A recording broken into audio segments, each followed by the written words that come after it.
Hello friends, ये TGT 2005 में question आया हुआ है। इसमें दिया है कि area bounded by the curves y equal to mod x minus 1, y equal to 0 and mod x is equal to 2। ये गिवन बाय आपको यहाँ पर बताना है 5 के इक्वल है या 4 के इक्वल है, 9/2 के या नन।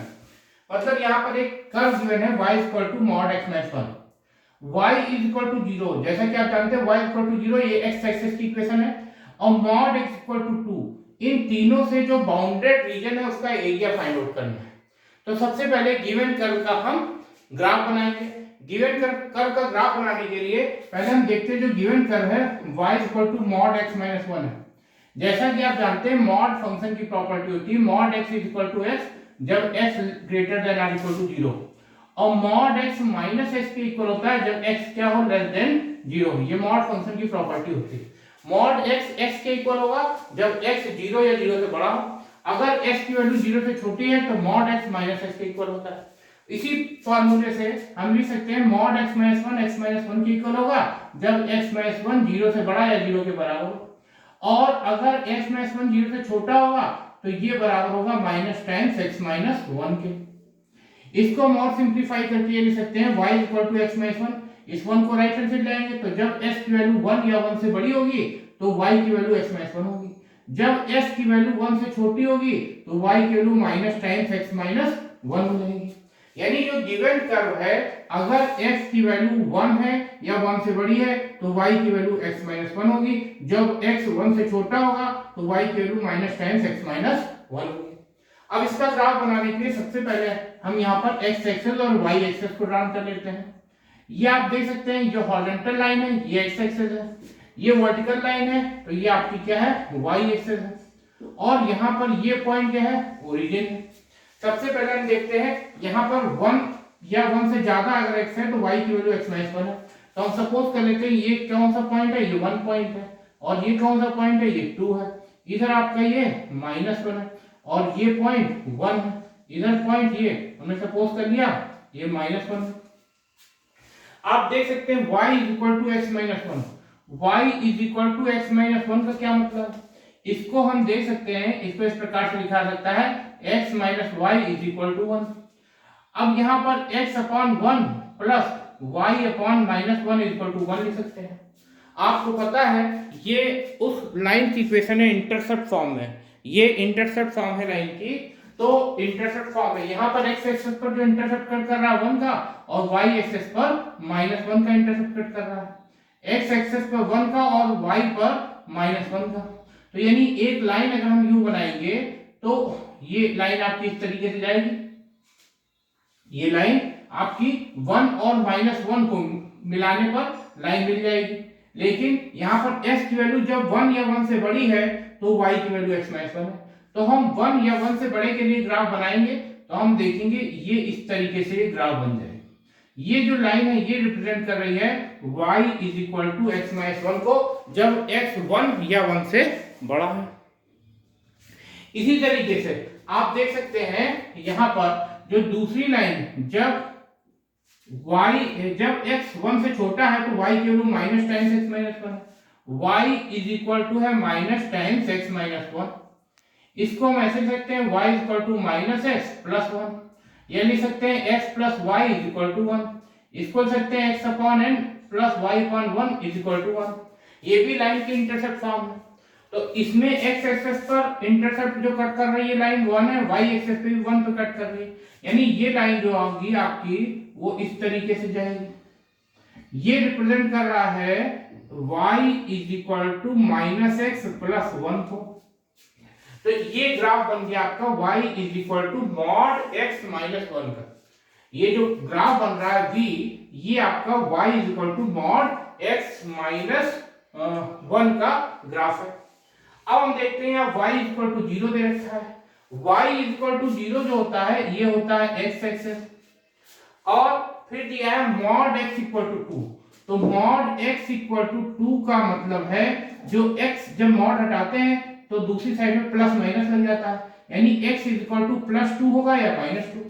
अगर आप x के प्लेस पे 2 लेंगे तो 2 का मॉड भी 2 आएगा और x के प्लेस पे माइनस 2 लेंगे तो माइनस 2 का मॉड भी 2 आएगा। इसलिए x की वैल्यू +2 भी हो सकती है और -2 भी हो सकती है। अब x इक्वल टू 2, जैसा कि आप जानते हैं x इक्वल टू 2 का मतलब वो लाइन जो कि y एक्सिस के पैरेलल होनी चाहिए 2 डिस्टेंस पर। x इक्वल टू 2 का मतलब वो लाइन जो कि y एक्सिस के पैरेलल होगी और y एक्सिस से 2 डिस्टेंस पर होगी। तो यहाँ हम एक लाइन ड्रा करेंगे इस तरीके से, जो x इक्वल टू 2 लाइन है और ये किसके पैरेलल है, y एक्सिस के पैरेलल है। ये x इक्वल टू 2 लाइन को डिनोट कर रहा है। इसी तरीके से एक लाइन यहाँ पर ड्रा करते हैं जो x इक्वल टू -2 है। x इक्वल टू -2 वो लाइन है जो कि y एक्सिस के पैरेलल होगी। तो यहाँ पर एक लाइन हम ड्रा कर लेते हैं जो कि y एक्सिस के पैरेलल है। ये आपका -x+1 लाइन थी।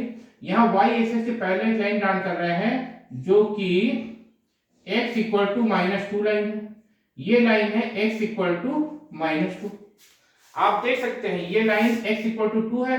x इक्वल टू 2 लाइन वो एक्सिस लाइन होती है जो कि y एक्सिस के पैरेलल होती है और y एक्सिस से 2 डिस्टेंस पर होती है। ये x इक्वल टू -2 लाइन है, ये भी y एक्सिस के पैरेलल होगी, y एक्सिस से -2 डिस्टेंस पर होगी। यानी इस पॉइंट को हम कहेंगे -2, 0। इस पॉइंट का कोऑर्डिनेट हो जाएगा। ये इस पॉइंट का कोऑर्डिनेट जो होगा वो 2, 0 हो जाएगा। ये पॉइंट 1 है तो इसको 1, 0 लिखेंगे क्योंकि x एक्सिस पर y की वैल्यू 0 होती है। अब आप सब देख सकते हैं यहाँ पर जो y mod x - 1 है वो तो ये ग्राफ हो गया v, और y 0 यानी x एक्सिस हो गया, और x 2 यानी ये लाइन हो गई, x -2 ये लाइन हो गई। इन चारों से जो बाउंडेड रीजन है वो रीजन आपका ये हो जाएगा, जो रेड पेन से रिप्रेजेंट हो रहा है। ये वो रीजन है जो आपको फाइंड आउट करना है। यहां पर आपको वो रीजन फाइंड करना है जो कि रेड पॉइंट से डिनोट किया गया है। ये सपोज करते हैं ये A है, ये पॉइंट आपका B है, और ये पॉइंट C है, और ये आपका D है, ये E पॉइंट है। यानी जो आपको रीजन का एरिया फाइंड करना है वो रीजन है AOCB और CDEC। ये रीजन का एरिया फाइंड करना है। तो सबसे पहले एरिया फाइंड करने के लिए आप देख सकते हैं यहाँ पर एक वर्टिकल स्ट्रिप हम ले लेते हैं।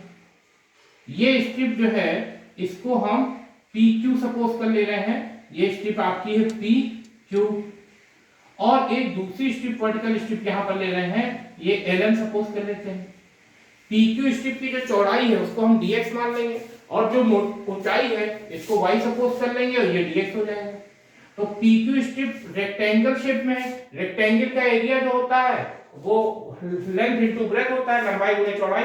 यहाँ पर आप देख सकते हैं PQ क्या है, ये एक आयताकार स्ट्रिप है। तो आयताकार स्ट्रिप का एरिया निकालेंगे तो लंबाई गुणे चौड़ाई, लेंथ इनटू ब्रेथ हो जाएगा। लेंथ आपका यहाँ पर y सपोज करेंगे, ब्रेथ dx हो जाएगी।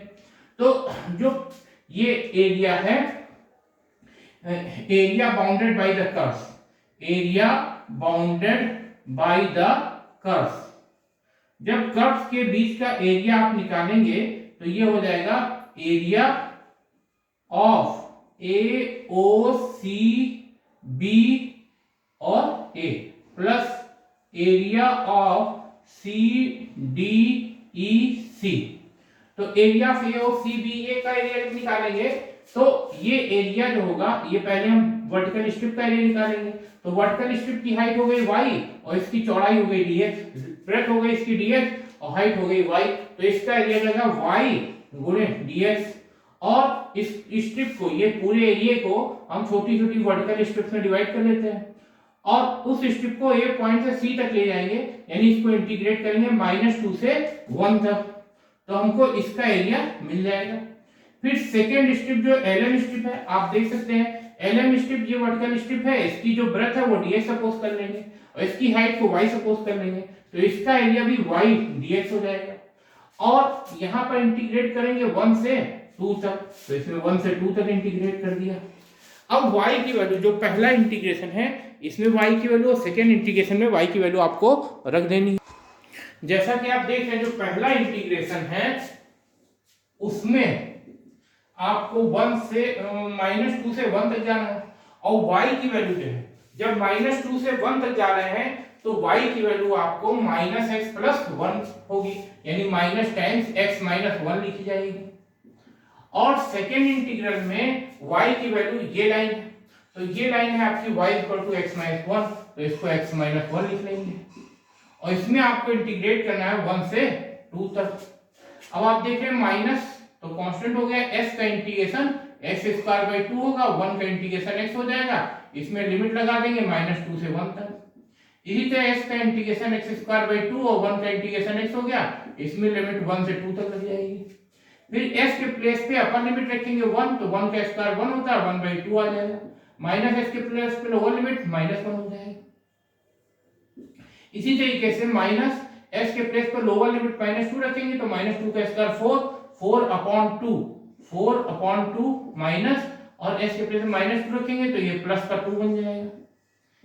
सेकेंड टर्म में आप देख सकते हैं s के प्लेस पे अपर लिमिट 2 रखेंगे तो 2 का स्क्वायर 4 अपॉन 2 हो जाएगा, और माइनस s के प्लेस पे 2 माइनस, फिर s के प्लेस पे लोअर लिमिट 1 रखेंगे, 1 का स्क्वायर 1, 1/2 -1 हो जाएगा।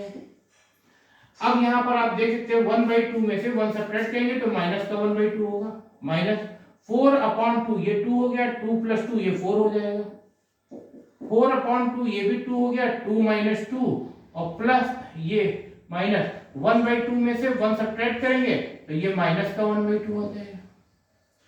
आप देख सकते हैं ये माइनस माइनस प्लस का 1/2 प्लस का 4 हो गया, इधर 2 माइनस 2 ये कैंसिल हो जाएगा, ये माइनस माइनस प्लस ये भी 1/2 आ जाएगा।